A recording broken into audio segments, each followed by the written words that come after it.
Assalamualaikum warahmatullahi wabarakatuh.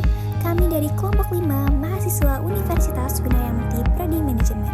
Video ini dibuat untuk menyelesaikan tugas mata kuliah Manajemen Operasi dengan dosen pengampu Ibu Dr. Widya Afianti STMM.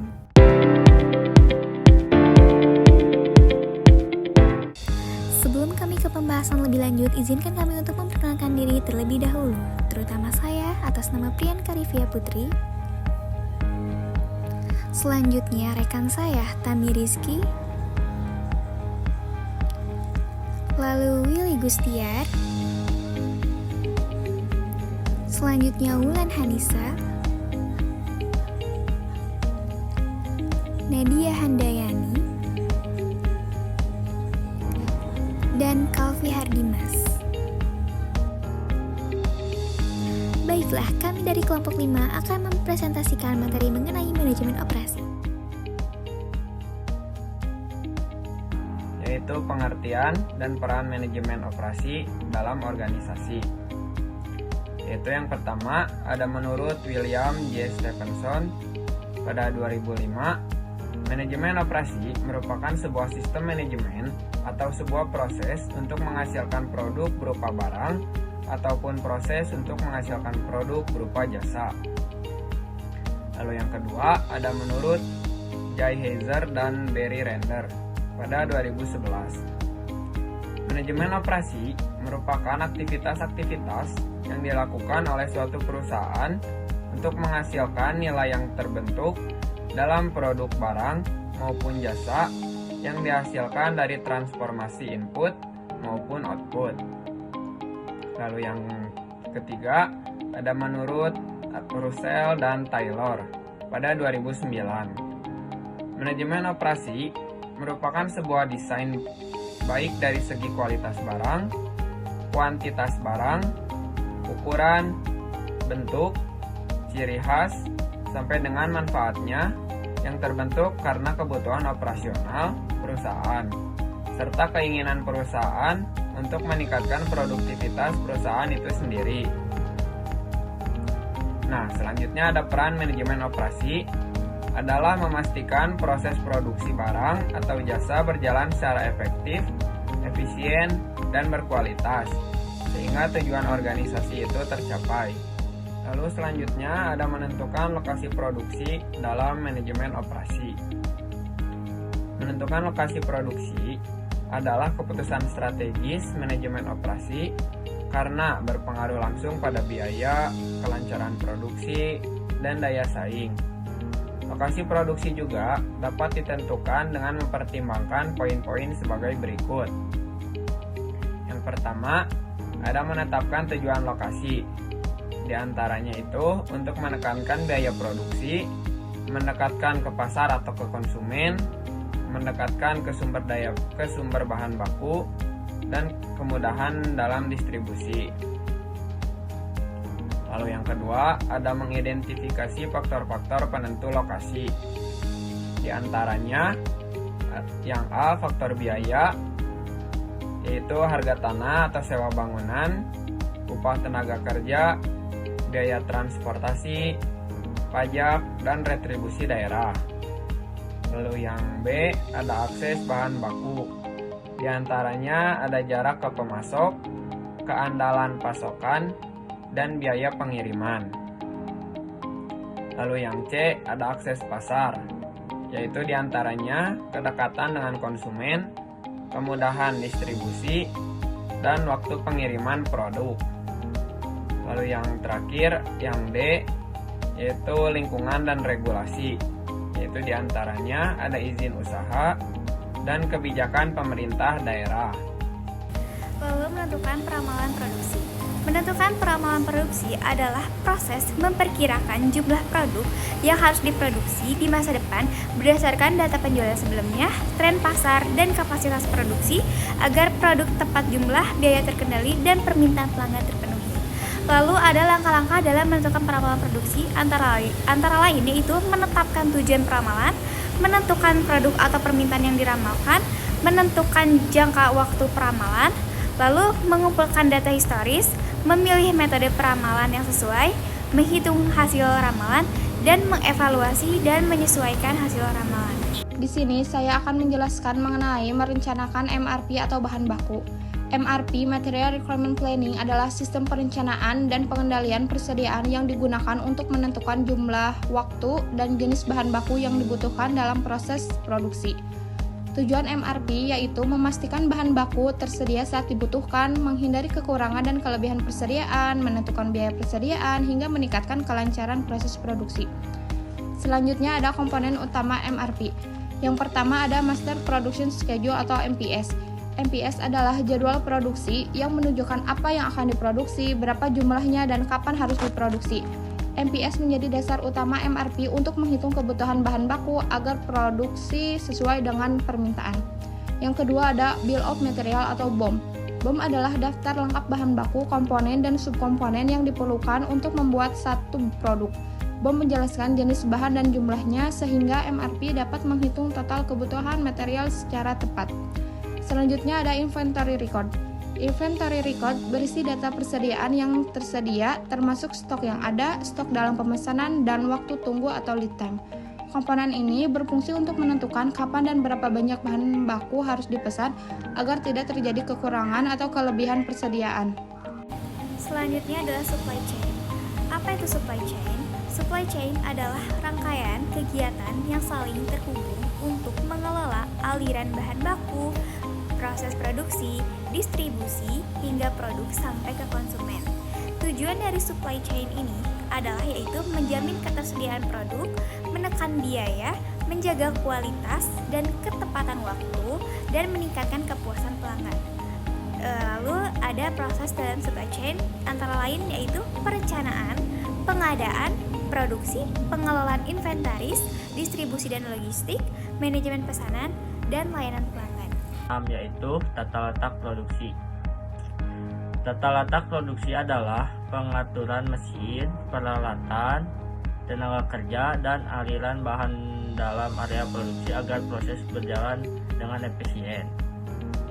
Lalu yang A, tujuannya adalah yang pertama memperlancar alur produksi, lalu yang kedua menghemat waktu dan biaya, lalu yang ketiga mengurangi perpindahan bahan. Lalu yang selanjutnya B, jenis layout produksi. Yang pertama layout proses, yang kedua layout produk, yang ketiga layout posisi tetap, lalu yang keempat layout seluler. Lalu selanjutnya yang C, manfaatnya adalah yang pertama memproduksi lebih cepat, yang kedua pengawasan lebih mudah, lalu yang ketiga biaya operasional lebih rendah.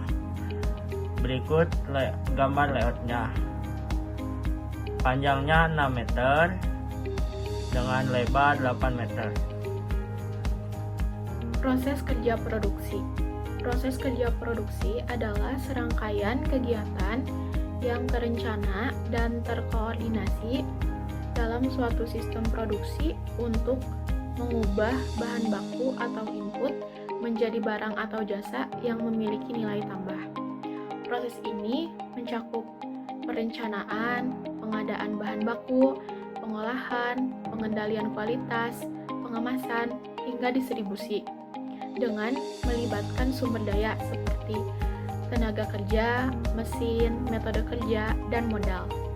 Tujuan utama dari proses kerja produksi adalah untuk mencapai efisiensi dan efektivitas produksi, memastikan kualitas produk sesuai standar yang ditetapkan, serta memenuhi kebutuhan dan permintaan konsumen secara tepat waktu dan berkelanjutan. Pada tahap proses produksi yang pertama, ada perencanaan produksi, yaitu tahap awal untuk menentukan jenis dan jumlah produk, jadwal produksi, serta kebutuhan sumber daya agar proses berjalan secara efisien dan sesuai permintaan pasar.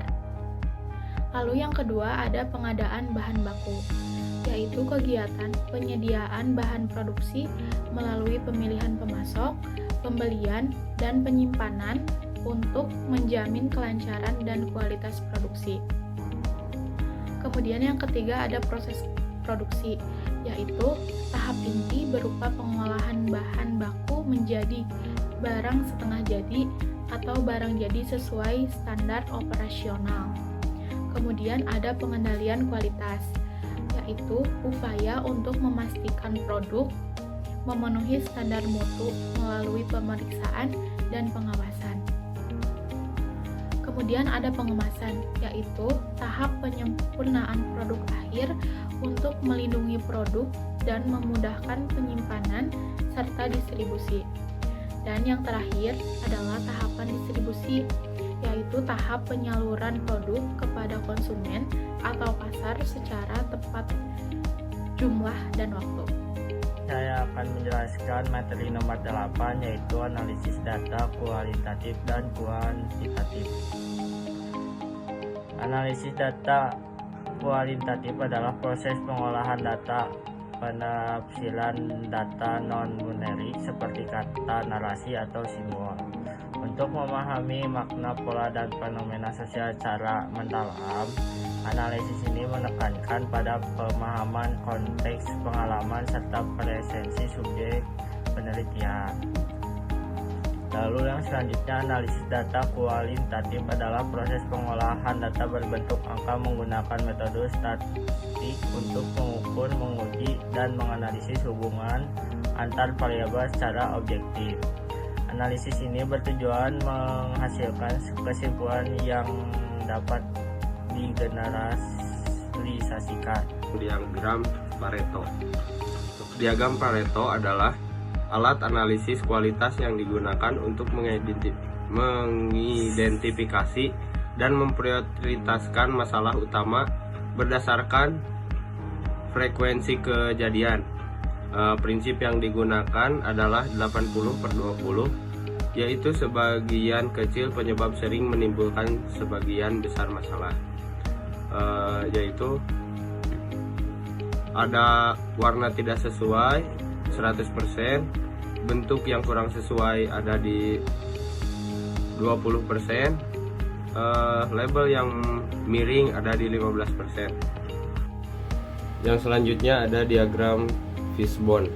Diagram Fishbone merupakan alat analisis yang digunakan untuk menelusuri dan mengelompokkan berbagai faktor penyebab suatu masalah secara sistematik, sehingga memudahkan penentuan akar penyebab masalah.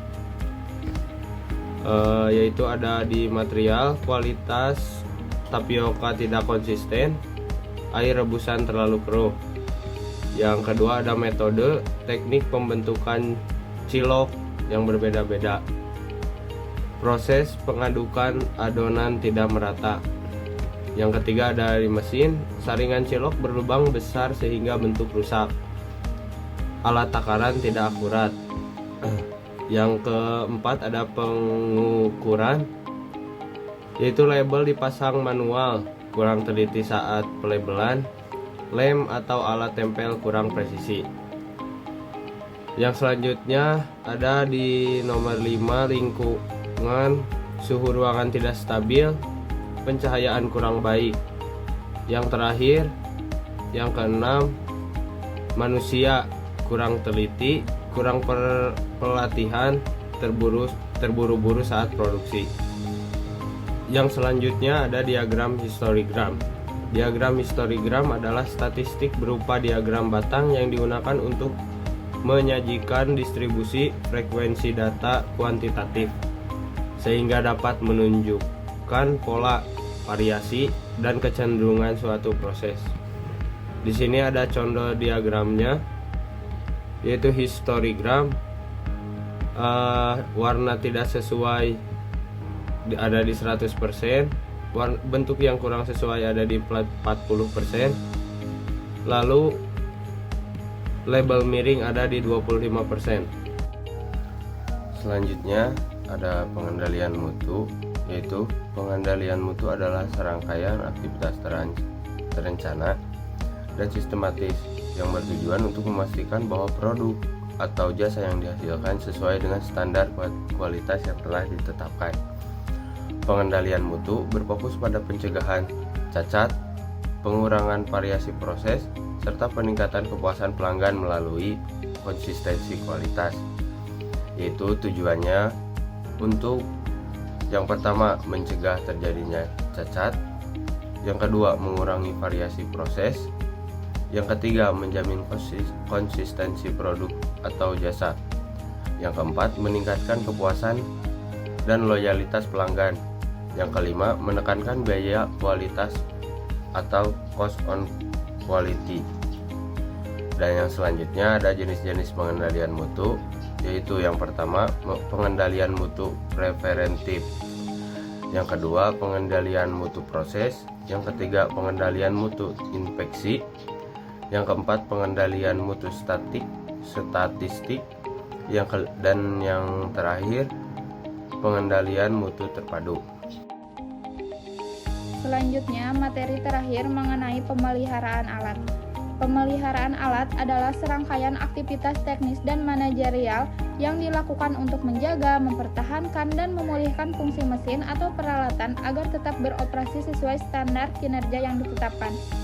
Pemeliharaan mencakup inspeksi, perawatan, perbaikan, dan penggantian komponen guna menjamin keandalan atau reliability, ketersediaan atau availability, dan keselamatan kerja. Di sini ada tujuan pemeliharaan alat, yaitu menjaga keandalan dan ketersediaan alat, memperpanjang umur ekonomis peralatan, serta menjamin keselamatan dan kualitas. Di sini pun ada jenis-jenis pemeliharaan alat. Yang pertama, pemeliharaan korektif atau corrective maintenance. Yang kedua, pemeliharaan preventif atau preventive maintenance. Yang ketiga, pemeliharaan prediktif atau predictive maintenance. Dan yang terakhir ada pemeliharaan proaktif.